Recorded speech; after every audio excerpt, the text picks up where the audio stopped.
পাশের দেশ বাংলাদেশে ভোট আর মাত্র কয়েকদিন পর, কিন্তু এই ভোটের আগেই একটা অদ্ভুত প্রশ্ন ঘুরছে। মানুষ কি এখন থেকেই প্রধানমন্ত্রী ঠিক করে ফেলেছেন, নাকি ভোটের শেষে দেখা যাবে একদমই অন্য ছবি? আর বাংলাদেশের মিডিয়ায় কেন বারবার দুই নাম ঘুরিয়ে ফিরিয়ে বলছে, বাংলাদেশ জাতীয়তাবাদী দল আর বাংলাদেশ জামায়াত ইসলামী? আর সবচেয়ে বড় কথা, আওয়ামী লীগ মাঠে নেই।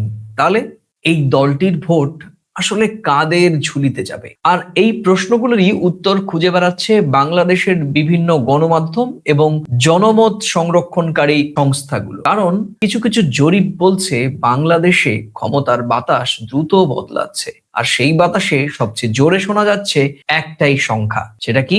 47.6%।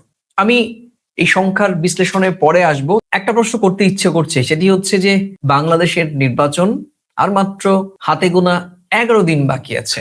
12 দিনের দিনই বাংলাদেশে ত্রয়োদশ জাতীয় সংসদ নির্বাচন। দেখো, বাংলাদেশে আওয়ামী লীগ বাদ দিয়ে প্রধান বড় শক্তি রাজনৈতিক দল কাকে ধরা হয়? বিএনপি কে অবশ্যই। এবং বিএনপির বিপক্ষে যারা রয়েছে, তাদের যারা প্রতিপক্ষ রয়েছে, তারা কি? জামায়াত ইসলামী। অনেকগুলো দল মিলে তারা একটা আলাদা বিরুদ্ধে গিয়ে তারা দাঁড়িয়েছে। তো স্বাভাবিকভাবে নির্বাচনে দাঁড়ানোর আগেই তো একক সংখ্যাগরিষ্ঠতায় দলটা একটা জয়ী হওয়ার দৌড়ে রয়েছে। কিন্তু সঙ্গত কারণেই একটি বিষয়, সেটি হচ্ছে গোটা দেশের ভোটারের সংখ্যা প্রায় 12 কোটি। সেখানে মাত্র 6,000-7,000 মানুষকে এই জরিপে অন্তর্ভুক্ত করে 7,000 জন বা 6,500 বা এরকম অ্যারাউন্ড 5,500 থেকে 6,000-এর মধ্যে মানুষকে নিয়ে পরিচালিত কোন জরিপের ফলাফলকে কতটা কতটা ভিত্তি রয়েছে, এবং এই জরিপের ফলাফল বাস্তবিক অর্থে 12ই ফেব্রুয়ারি ভোটের বাক্সে কতটা রিফ্লেক্ট করবে পরমাশিস সংখ্যাটা দেখতে হবে। এখন বিষয়টা হচ্ছে দেখতে হবে স্যাম্পলের উপরে নির্ভর করে, কারণ আমাদের দেশে কিন্তু জনমত জরিপ যে সংস্থাকারী যে সংগঠনগুলো বা সংস্থাগুলো রয়েছে, বা আমরা বিভিন্নভাবে দেখি, আমাদের দেশে স্যাম্পল অর্থাৎ হচ্ছে অংশগ্রহণকারী সংখ্যা কিন্তু অনেক বেশি হয়। মানে কোনো অংশগ্রহণকারী কিন্তু 1-1.5 লাখের নিচে হয় না সাধারণত, কোনো একটা স্যাম্পল ওপরে নির্ভর করে যে জনমত সমীক্ষাগুলো হয়। সেখানে 5,500 থেকে 6,000 জন মানুষের ওপর পরিচালিত জরিপের ফলাফল কতটা বাস্তবসম্মত, এটা কিন্তু এখানে বিষয়টা দেখতে হবে। আমাদের দেশে ভাবতে হবে 140 কোটি, বাংলাদেশে বোধহয় 18 কোটি, তাই তো? 19 কোটি লোক। হ্যাঁ, কিন্তু ভোটারদের কোটি নয়, ভোটারদের যদি হয় 12 কোটি ভোটার। সংখ্যাটা এখানে যেমন একটা সংখ্যাটাও একটা গুরুত্ব আরোপ করে সমীক্ষার ক্ষেত্রে। যেহেতু আমি নিজে একসময় সমীক্ষার কাজ করতাম, যত বেশি মানুষের কাছে পৌঁছানো যাবে আর যত স্তরের মানুষের কাছে পৌঁছানো যাবে, মানে রিক্সাওয়ালা, ভ্যান চালক, গঙ্গায় মাটি কাটে, আনাজালা, ডাক্তার, ইঞ্জিনিয়ার, উকিল, অধ্যাপক, শিক্ষক, বাড়ির গৃহবধূ, স্কুল মাস্টার, প্রাইভেট টিউটর, সমস্ত স্তরের লোকেদের সঙ্গে জরিপ করে যেটা পাওয়া যায়, সেটা আশা করি সেটা যারা করেছে তারা নিশ্চয়ই সেরকম ভাবেই করেছে। কেননা এত বড় নির্বাচন একটা মানে স্পর্শকাতর ব্যাপার। কিন্তু এটা যত ছোটই জরিপ হোক, এই 47 যে পরিসংখ্যানটা বলছে, এটাতে আমি সহমত। মাঠের রিপোর্ট কিন্তু জরিপের সঙ্গে অনেক ক্ষেত্রেই সাংঘর্ষিক হয়। আমাদের বাস্তবতা দিক থেকেও কিন্তু আমরাও আমাদের যে এত বড় দেশ, এতগুলো রাজ্য, এত বিভিন্ন স্তরের নির্বাচনের আগেও আমরা দেখেছি যে সমস্ত জরিপের ফলাফল সাধারণত সংবাদ মাধ্যমে আসে, প্রধান শিরোনাম সেগুলো নিয়ে টক শোতে চায়ের কাপে আমরা ঝড় তুলি, রাজনৈতিক বিশ্লেষকরা ঝড় তোলেন। বাস্তবিক পরবর্তীতে দেখা যায় ভোটের ফলাফলের সঙ্গে সেই জরিপগুলো আমাদের ভারতের ক্ষেত্রে যে অনেক ক্ষেত্রেই সাংঘর্ষিক বা মিল নেই, আকাশ কুসুম। স্বাভাবিকভাবেই বাংলাদেশের জরিপের যে ইতিহাস, সেটি কিন্তু এর আগে আমরা আরেকটি এপিসোড করেছিলাম, এবং সম্ভবত জরিপকারী সংস্থা যারা এই জরিপ করেছে, এই ইনোভেশন কনসালটেন্ট, এই যে ইনোভেশন কনসালটেন্ট যে সংস্থাটি, এটা তারা 3য় রাউন্ড হিসেবে জরিপ করেছে। সমীক্ষা থেকে যা পাওয়া যাচ্ছে আভাস, যে ভোট যত এগিয়ে আসছে ততই বিএনপির পক্ষে সমর্থন শক্ত হচ্ছে। এটা কিন্তু জরিপের পূর্বাভাসের যে ছায়া সেটা নিয়ে বলছি, এটা কারণ আমার ব্যক্তিগত কোনো মতামত নেই। আর সবচাইতে আলোচিত বিষয় হচ্ছে যে এই জরিপে তারেক রহমানকে ভবিষ্যতের প্রধানমন্ত্রী হিসেবে মনে করছেন এই উত্তরদাতাদের 47.6% মানুষ। আবার এখানে আরেকটি বিষয় হচ্ছে যে প্রধানমন্ত্রী হিসেবে জামায়াতের আমির ডাক্তার শফিকুর রহমানকে কত শতাংশ উত্তরদাতা চাইছেন? ডাক্তার শফিকুর রহমানকে 22.5% উত্তরদাতারা প্রধানমন্ত্রী হিসেবে দেখতে চাইছে। এখানে একটা গ্যাপ কিন্তু দৃশ্যমান, মানে 47.6 আর 22.5, এই যে গ্যাপ, এই গ্যাপটা কতটা বাস্তবসম্মত বলে তোমার মনে হয়? একেবারে বর্তমান প্রেক্ষাপটে দাঁড়িয়ে তুমি কি মনে করো? দেখো, বাংলাদেশ, আমি যদি ধরে নিচ্ছি বাংলাদেশে কোনো সংখ্যালঘু লোক নেই, আচ্ছা আছে 10% আছে, তাহলে বাকি থাকলো কত? 90%। 90% মানুষই তো মুসলিম ধর্মাবলম্বী, তাই না? তারা প্রত্যেকেই ইসলামকে মানে, এবং আমরা যারা হিন্দু আমরাও আমাদের সনাতনী ধর্মটাকে মানি। কিন্তু সবার আগে তো আমরা মানুষ, তাই নয় কি? সামাজিক প্রেক্ষাপটে দেশ পরিচালনা, রাজনৈতিক দল, নির্বাচন, ভোটে জেতা, সরকার পরিচালনা, সুন্দর দেশ গঠন হওয়া, সবাই সবার জীবন জীবিকায় সুন্দরভাবে বেঁচে থাকবে, এটা হচ্ছে মূল কথা।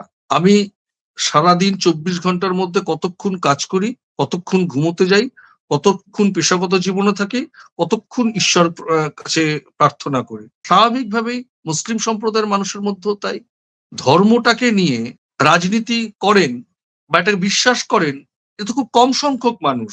সেটা মুসলিম সম্প্রদায় হোক, সেটা হিন্দু সম্প্রদায় হোক, সেটা খ্রিস্টান সম্প্রদায় হোক, ওটা অন্তরালের ব্যাপার। সেই অন্তরালের ব্যাপারটাকে নিয়ে যারা ব্যবসা করেন, পুজো করেন, রাজনীতি করেন, সেই সংখ্যাটা তো কম। ইন জেনারেল মানুষ তো রাজনীতি করেন, ইন জেনারেল মানুষের জীবন জীবিকা পালন করেন, সবাই ঈশ্বরে বিশ্বাসী। কিন্তু ঈশ্বর ঈশ্বর করে কাজের জায়গায় গিয়ে ঈশ্বর ঈশ্বর করি আমরা। সে ছাত্র হোক, শিক্ষক হোক, কর্মজীবী মানুষ হোক, চাষি হোক, রিক্সাওয়ালা হোক, সিএনজি চালক হোক, বাস চালক হোক, ডাক্তার হোক, ইঞ্জিনিয়ার হোক, বোঝাতে পারলাম? তো স্বাভাবিকভাবেই এই গ্যাপটা তো বাড়বেই। বাংলাদেশের ধর্মপ্রাণ মুসলিম সম্প্রদায়ের মানুষরা বাংলাদেশটাকে নতুন ভাবে গড়তে চায়। সবাই আমরা বিশ্ব নাগরিক। সে এক একজন মানুষ এক একটা জায়গায় বিলং করে, অবস্থান করছেন। উনি মুসলিম ধর্মে অবস্থান করছেন, আমি হিন্দু ধর্মে অবস্থান করছি। আমিও আইটি সেক্টরের, উনিও আইটি সেক্টরের। আমার যে ইকুয়েশন ওনার তা ইকুয়েশন। একই সঙ্গে চাকরি করছি, একই সঙ্গে খাচ্ছি, একই সঙ্গে পড়ছি। উনি সন্ধ্যাবেলা হলে নামাজ পড়ছেন, আমি ঈশ্বরের কাছে ধূপ ধুনো দিচ্ছি, এইটুকু ফারাক। কিন্তু বাকি চলার পথ তো সেই সংখ্যাটা তো বেশি। তবে আমি তোমাকে একটু থামিয়েই বলছি যে আমি কিন্তু শুরুতেই বলেছিলাম যে স্যাম্পল অর্থাৎ অংশগ্রহণকারী জরিপের সংখ্যা কত ছিল, মানে উত্তরদাতা কত ছিলেন। 5147 জনের সাক্ষাৎকার নেওয়া হয়েছিল। এই সংস্থাটি চলতি মাসের 16 থেকে 27 জানুয়ারি পর্যন্ত বাংলাদেশের 64 জেলার গ্রাম শহর মিলিয়ে জরিপ চালায় এবং সেই জরিপে 5147 জন মানুষ অংশ নেন। এখানে সরাসরি প্রশ্ন করা হয়েছিল যে প্রধানমন্ত্রী হিসেবে আপনি কাকে দেখতে চাইছেন। জরিপের তথ্য বলছে যে আগে যারা জামায়াত বা নাগরিক পার্টি এনসিপির দিকে ছিলেন তাদের একটা অংশ এখন বিএনপির দিকে আসছেন।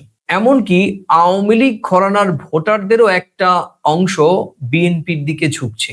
জরিপের এই অংশ নিয়েই কিন্তু রাজনৈতিক একটা ভূমিকম্প তৈরি হয়েছে বাংলাদেশে। পরস্পর বিরোধী একটা বক্তব্য শোনা যাচ্ছে এই দুটো রাজনৈতিক দলের অভ্যন্তর থেকে। এবং শুধুমাত্র তাই নয়, যে পত্রিকাটি এই জরিপ চালিয়েছে, এই পত্রিকাটি আগেও আরো দুটো জরিপ চালিয়েছে, যেহেতু এই পত্রিকাটিও একটি মহলের কাছে বিতর্কিত বলে অনেকে মনে করেন, ফলে নতুন করে এই জনমত জরিপ বা এই সমীক্ষার ফলাফল নিয়েও কিন্তু ওই একটি মহল প্রশ্ন তুলেছেন। তুমি কিভাবে দেখছো বিষয়টি?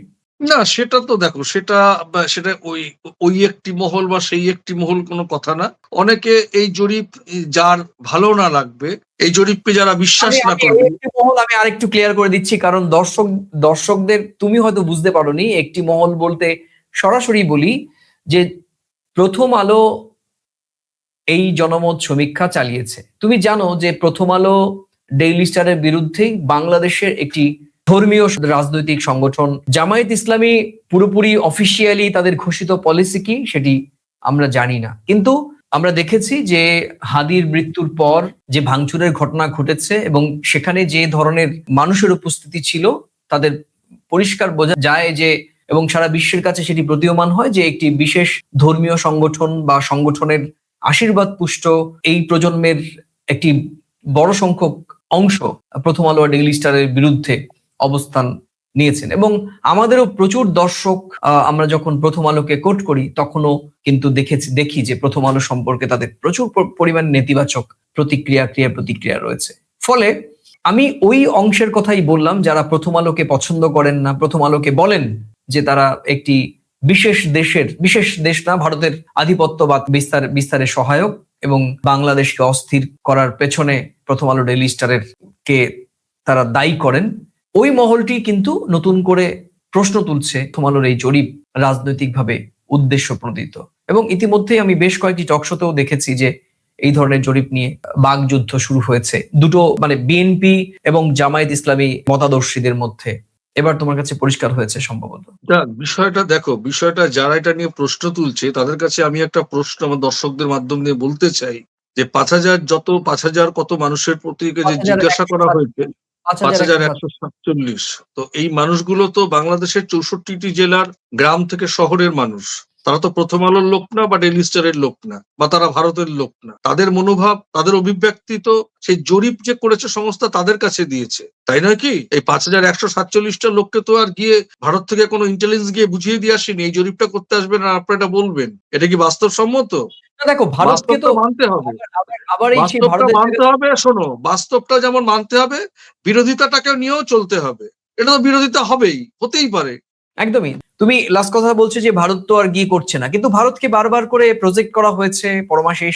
আমরা আগেও অতীতের সরকারে দেখেছি, আওয়ামী লীগের সময় দেখেছি, এখনো বাংলাদেশের অন্তর্বর্তীকালীন সরকারকে দেখি ভারতকে প্রশ্নবিদ্ধ করার জন্য। শুধু তাই নয়, ভোটের মাঠে বিএনপি, জামায়াত, এনসিপি, অন্যান্য রাজনৈতিক দলগুলোর কাছেও কিন্তু হাতে গরম পাতে গরম ইস্যু ভারত বিরোধিতা। কেউ প্রচ্ছন্নভাবে করেন, কেউ ইঙ্গিত দেন, কেউ রাস্তায় নেমে ভাঙচুরের মাধ্যমে করেন। কারোর কাছে প্রথম আলো ডেইলি স্টার, কারোর কাছে কোনো সাংস্কৃতিক সংগঠন, ছায়ানট বা এরকম সাংস্কৃতিক সংগঠনগুলো তাদের টার্গেটের শিকার, তাদের শিকার। আসলে শোনো, ভারত বাংলাদেশিদের রক্তের মধ্যে মিশে আছে, জানো? যারা ভারতের বিরোধিতা করে তাদের বিরোধিতার ইস্যুটাও তো ভারত না। কিন্তু আমার ভয় হয়, জানো তো, আমার ভয় হয় যে এই ভারত করতে করতে কোথাও গিয়ে যাতে মূল ইস্যুকে বাংলাদেশের মানুষ স্কিপ না করেন। সচেতন মানুষ, আমার বিশ্বাস সেটা হওয়ার সম্ভাবনা কম। বাংলাদেশে বুদ্ধিমান সচেতন মানুষরা রয়েছেন। কোনো বিভাজনের রাজনীতি দিয়ে বাংলাদেশ তৈরি হয়নি, গড়ে ওঠেনি। তাদের জাতিসত্তা, তাদের ভাষা, তারা জানে তাদের জিনিসটাকে কিভাবে আঁকড়ে ধরতে হয়। কোন রকম প্ররোচনা, কোন রকম বিদ্বেষ দিয়ে বাংলাদেশের মানুষ তাদের দেশের সত্যিকারের নির্বাচন হতে যাচ্ছে 12ই ফেব্রুয়ারি, কোনো এক্সপ্লয়টেশন এই নির্বাচনে কাজ করবে না, এটা আমার বিশ্বাস। বাংলাদেশের সাধারণ মানুষ সচেতনভাবে একটি সঠিক সরকার গড়ে তুলবে, সঠিক রাজনৈতিক দলকে নির্বাচন করে, এটা আমার বিশ্বাস। মূল আলোচনায় ফিরি। আমরা আলোচনায় ছিলাম, আমরা বিশ্লেষণে ছিলাম জনমত জরিপ, এবং এই জনমত জরিপে প্রধানমন্ত্রী হিসেবে 47.6% উত্তরদাতা কাকে প্রধানমন্ত্রী হিসেবে দেখতে চাইছেন। তুমি জানো যে 2025 সালে বাংলাদেশের আরো একটি বড় গণমাধ্যম, বাংলাদেশের বিশ্বাসযোগ্য একটি ইংরেজি গণমাধ্যম, সেখানে IRI একটি জরিপ করেছিল। সেই জরিপে দেখা গিয়েছিল যে বিএনপি 33%, জামায়াত 29%। এই দুই দলের মধ্যে ব্যবধান মাত্র 4% ছিল। এই 33 বনাম 29, এই যে মাঝখানে 4, এই সংখ্যাটি কিন্তু ডিসেম্বর থেকে জানুয়ারির মধ্যেই ব্যবধানটি গিয়ে প্রায় অনেকটাই দাঁড়ায় 47.6 আর 22.1। একই দেশ। গঙ্গায় জোয়ার ভাটা দেখেছো? গঙ্গায় বানাসা দেখেছো কখনো? বানাসা দেখেছো আর ভাটা দেখেছো? তখন তো বানের সময় হয়েছে জরিপ, এখন তো ভাটা। আবার নতুন করে জোয়ার আসবে 12 তারিখ। এটা হয়, এটা নিয়ে বিষয়টা তা না। বিষয়টা হচ্ছে এই সময় বলছে কত মানুষ প্রধানমন্ত্রী হিসেবে দেখতে চায়, কত মানুষ প্রধানমন্ত্রী হিসেবে তারেক রহমানকে দেখতে চায়। 47.6 দলটা কি? বিএনপি তো। এটা 22। তাহলে এটা কোথা থেকে উঠে আসলো? আমি তোমাকে আরো একটু তথ্য দেব। সেটি হচ্ছে 2রা সেপ্টেম্বর 2025 এই একই সংস্থা যারা প্রথম আলোতে এই জনমত জরিপ চালিয়েছেন, এই একই সংস্থা তাদের কিন্তু আরেকটি দ্বিতীয় রাউন্ডে তারা আরেকটি সমীক্ষা করেছিল এবং সেই রাউন্ডে 41.3% মানুষ বিএনপির পক্ষে রায় দিয়েছিলেন এবং জামায়াত ইসলামের পক্ষে রায় দিয়েছিলেন 30.3%। মানে জামায়াত ওই সময়ও বিএনপির থেকে কিন্তু বিএনপির সঙ্গে তার ব্যবধান কম ছিল। মানে নির্বাচন যত এগিয়ে আসছে বিএনপির সঙ্গে ব্যবধান কিন্তু তত বাড়ছে বলে এই সমীক্ষাগুলোতে বোঝা যাচ্ছে, বা সবশেষ সমীক্ষাগুলোতে বোঝা যাচ্ছে, যেটি নিয়ে এখন আলোচনার টেবিল সরগরম। 47.6% মানুষ প্রধানমন্ত্রী হিসেবে দেখতে চান বিএনপির চেয়ারম্যান তারেক রহমানকে। তুমি শান্তিনিকেতনে গিয়ে আমার সঙ্গে গুড় জাল দেওয়া দেখেছো না? যত জাল দেবে তত ফ্লেভার হবে, ভোট যত এগিয়ে আসবে তত উত্তাপ, কে গিয়ে কে পিছিয়ে সেই মনোভাবটা প্রকাশ পাবে। ফাইনালি যাচ্ছে পরমাশিস হ্যাঁ, ট্রেন, গুড় তো গুড়ই থাকবে, কিন্তু ফ্লেভার তুমি ফ্লেভার তো অস্বীকার করতে পারবে। কম জাল দিলে কি হবে? যত বেশি জাল দেবে তত ভালো ফ্লেভার হবে। এখন তো জাল দেওয়ার প্রক্রিয়া চলছে, 43 থেকে 47, 33 থেকে 22, কিন্তু বুঝতে পারছো তো পরিষ্কার হিসেব। যাই হোক, বাংলাদেশে একটা সঠিক বাংলাদেশের মানুষ, এটা আমাদের কথা বলার মধ্য দিয়ে কোনো প্রভাব বিস্তার করার কোনো বিষয়টা না। আমরা সমীক্ষার উপরে আলোচনা করলাম। বাংলাদেশের মানুষ 12 তারিখ তাদের যাকে মন চায় একটা ভালো স্বাধীন সুন্দর দেশ গড়ে তোলার জন্য তাদের যাকে মন চায় ভোট দিক। বাংলাদেশের সাধারণ মানুষের পাশে আমরা দায়িত্ব নিয়ে বলছি, আমরা এই সম্পর্ককে সুন্দর সুসংহত সম্প্রীতির করতে চাই এবং আমি বিশ্বাস করি ভারত সরকার তার প্রতিবেশী রাষ্ট্র, ভৌগোলিকভাবে ঐতিহাসিকভাবে সব দিক থেকে ভারত সরকার বাংলাদেশের সরকারের পাশে থাকবে এবং সরকারের পাশে থাকা মানেই বাংলাদেশের আপামর জনসাধারণের পাশে থাকা। দেখো, আমরা আলোচনায় ফিরতে চাই, মূল আলোচনায়। আমরা কখনো কখনো আলোচনার পাশ দিয়ে যাচ্ছি, অনেক বিষয় আমরা আবেগতাড়িত হয়ে বলছি ঠিক, কিন্তু তথ্য বিশ্লেষণ কিন্তু উপেক্ষা করার কোনো সুযোগ নেই এবং তথ্য বিশ্লেষণ যখন উঠে আসে বড় বড় গণমাধ্যমে তখন সেটি নিয়ে কিন্তু ক্রিয়া প্রতিক্রিয়া, মিশ্র প্রতিক্রিয়া তৈরি হয়। তোমার মনে আছে গত পরশুদিন আমরা যখন কলকাতায় বইমেলায় যাচ্ছি, আমাদের শ্রদ্ধেয় গৌতম লাহিড়ীর একটা বই প্রকাশিত হয়েছে এবং তাকে আমরা একটা প্রশ্ন করেছিলাম। উনি বলছে বইমেলা নিয়ে, উনি বলছেন যে মিশ্র প্রতিক্রিয়া পাওয়া গিয়েছে। আমরা বইমেলা নিয়ে কিন্তু মিশ্র প্রতিক্রিয়া পেয়েছি। প্রিয় দর্শক, যারা কলকাতা বইমেলায় বাংলাদেশ সিন কেমন চলছে সে বিষয়ে আমাদের একটি ভিডিও, সেটি ইচ্ছে করলে আপনারা দেখে আসতে পারেন, লিংক ডিসক্রিপশনে দিয়ে দেওয়া হবে। ফ্ল্যাশব্যাকের পর এবার ফিরছি আজকের আলোচনায়। দেখো পরমাশিস, আমরা যে আলোচনা নিয়ে শুরু করেছিলাম যে জনমত জরিপ 5147 জন, এই জনমত জরিপ সংস্থাটির তৃতীয় রাউন্ড আমরা দেখেছি এবং সেখানে পরিষ্কার প্রশ্ন করা হয়েছিল প্রশ্নকারীদের কাছ থেকে যে প্রধানমন্ত্রী হিসেবে আপনারা কাকে দেখতে চান। সেখানে উত্তর 47.6% মানুষের উত্তর আমরা পেয়েছি। কিন্তু এখানেই একটা টুইস্টও আছে। কে প্রধানমন্ত্রী হবেন এটা এক ধরনের প্রশ্ন, কাকে ভোট দেবেন এটা আরেক ধরনের প্রশ্ন, আর আপনার এলাকায় কে জিতবে এটা আবার তৃতীয় ধরনের প্রশ্ন। একই মানুষ 3 প্রশ্নে 3 রকম উত্তর দিতে পারেন। কারণ কেউ ভাবতে পারেন আমার পছন্দ অন্য দল কিন্তু জিতবে অন্য দল, আবার কেউ ভাবছেন বা ভাবতে পারেন যে জিতবেন তাকেই ভোট দেব, শেষ দিকে তিনি সিদ্ধান্ত নেবেন। এটা কিন্তু হয়। এবং তৃতীয়ত কেউ ভাবতে পারেন যে এখনো আমরা ঠিক করিনি ঠিক কাকে ভোট দেব। আর তাহলে এই জরিপের সংখ্যা দেখেই কেউ যদি আমরা হঠাৎ করে বলে ফেলি যে ফল নিশ্চিত কিংবা এটাই চূড়ান্ত ফল, তাহলে কি সেটা ঠিক হবে? না, তা না। সেটা তো মানে আমি যতটুকু আমরা আলোচনাটা করব কিসের উপরে, একটা ডেফিনিট করে একটা সংখ্যা যখন পাবো সেই সংখ্যাটা কেন বলা হচ্ছে সেটা নিয়ে আলোচনা। আবার মানে 100 লোককে জিজ্ঞেস করলে যদি 40টা লোক উত্তর দেয়, 60টা লোক তো বাদ গেল, 60টা লোক তো আমাদের কাছে উত্তর দিল না। তো এই 60টা লোকের কথাও তো আমাদের মাথায় রাখতে হবে। কিন্তু আমরা জরিপটা করছি যে কজন মানুষ উত্তর দিয়েছে তার উপর ভিত্তি করে। এবার দেখতে হবে এই জরিপের মধ্যে কত মানুষকে জিজ্ঞেস করা হয়েছে আর কত মানুষ উত্তর দিয়েছে, কত মানুষ না বলে এড়িয়ে গেছে, সেই সংখ্যাটা কি আমরা পেয়েছি? স্বাভাবিকভাবেই জরিপ যখন করা হয়, না, যখন সেই সংখ্যাতে তো বলা হচ্ছে, সেই সংখ্যাতে উত্তরদাতাদের মধ্যে প্রশ্ন করা হয়েছিল 5147 জনকে। সেখান থেকেই 47.6% মানুষ, মানে সেই উত্তরদাতাদের মধ্যেই এই প্রশ্নের উত্তর দিয়েছেন। তাহলে তো ফাইন, মানে যারা উত্তর দিয়েছে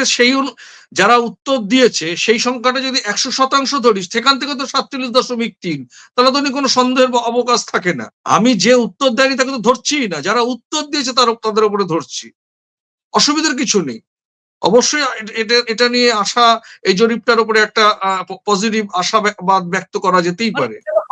এটা তো একটা ফল নিশ্চিত বা এটা নয়, এটা একটা ট্রেন্ড হতে পারে, তাই না? এটা ট্রেন্ডিং ব্যাপার, তাতে কোনো অসুবিধা নেই। তাহলে আমরা বলতে পারি এটা ট্রেন্ড, একটা ট্রেন্ড। হ্যাঁ, অবশ্যই। হ্যাঁ, বিএনপির দিকে ভোট একটা কনসোলিডেট হচ্ছে, একটা গতি বা একটা আভাস এই ছোট্ট অংশগ্রহণমূলক থেকে এটা বোঝা যায়।